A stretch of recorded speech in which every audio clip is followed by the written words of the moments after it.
Mister Alzheimer.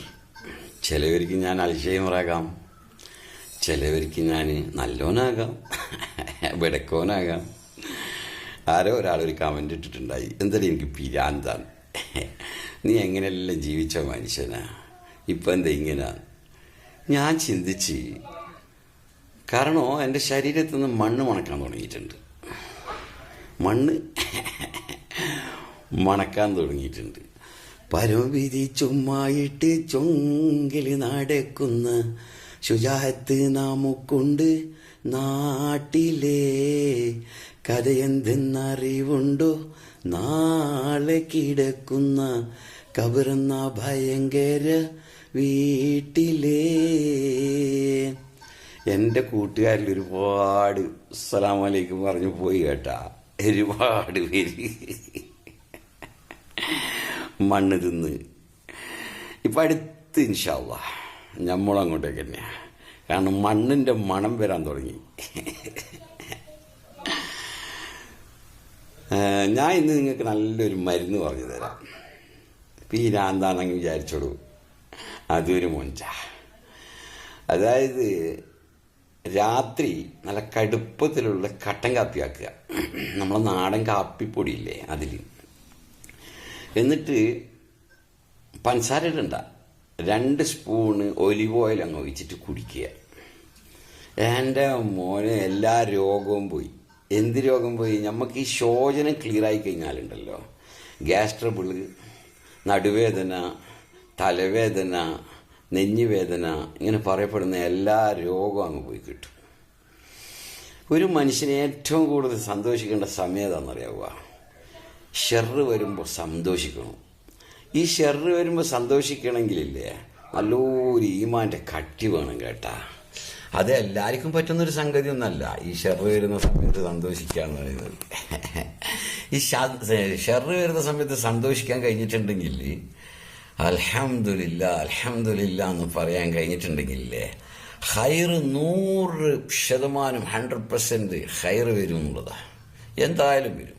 നിങ്ങൾ ശ്രദ്ധിച്ചിട്ടുണ്ടോ, ഒരു 50-60 വയസ്സിലുള്ള 70 വയസ്സിലുള്ള ഒരു മനുഷ്യന്മാർ അവർ സന്തോഷത്തിലാണ്.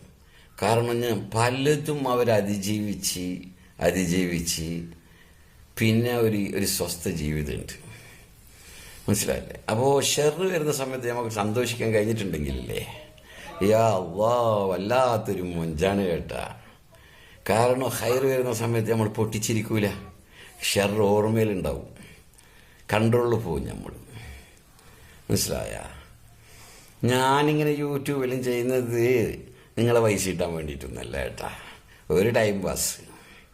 എന്തെങ്കിലും പഠിച്ചതല്ല ഇങ്ങനെ പറയുമ്പോൾ ചില ആൾ കമൻറ്റ് എല്ലാം എഴുതും, അതായത് എനിക്ക് പിരാന്താടോ, അങ്ങനെ രസത്തിൽ വരുന്ന.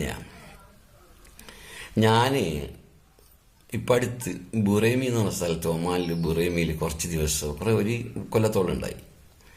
അവിടുത്തെ ഒരു സുബഹി നിസ്കാരത്തെ പറ്റി ഞാൻ പറഞ്ഞു തരാം. ഒരു 4:30 മണിക്ക് എഴുന്നേറ്റ് കുളിച്ച് എന്നിട്ട് പള്ളിയിലേക്ക് പോകുമ്പോഴേക്ക് യാ അല്ലാഹ് ഒരു 5-6 സഫ് അറബികളും അഫ്ഗാനികളും പാകിസ്ഥാനികളും ഉണ്ടാവും. ഒരു 5-6 സഫ് എല്ലാവരും സുന്നത്ത് നിസ്കരിച്ചിട്ട് ഓതി. എന്നിട്ടുണ്ട് ഒരു സുബഹി നിസ്കാരം. സുബ്ഹാനല്ലാഹ്, ഒരു ബംഗ്ലാദേശിയായിരുന്നു. എന്തോ ഒരു കിറായത്താണെന്നറിയാവോ? മാഷാ അല്ലാഹ്, അള്ളാഹു ദീർഘായുസ്സ് കൊടുക്കട്ടെ ആ മനുഷ്യനിക്ക്. റുക്കൂയിൽ 13 പ്രാവശ്യം ദിക്റ് ചെല്ലും, സുജൂദിൽ 13 പ്രാവശ്യം ദിക്റ് ചെല്ലും, വലിയ സൂറത്ത് ഓതും. അങ്ങനെ ആ സുബഹി നിസ്കാരം കഴിഞ്ഞിട്ടുണ്ടല്ലോ, ആ ഇറങ്ങി വന്ന് ഷോപ്പെല്ലാം തുറന്നിട്ട് എന്തോ ഒരു മൊഞ്ചാന്നറിയാവുക. അല്ലാതെ ഒരു കാട്ടിക്കൂട്ടിൽ നിസ്കാരമല്ല.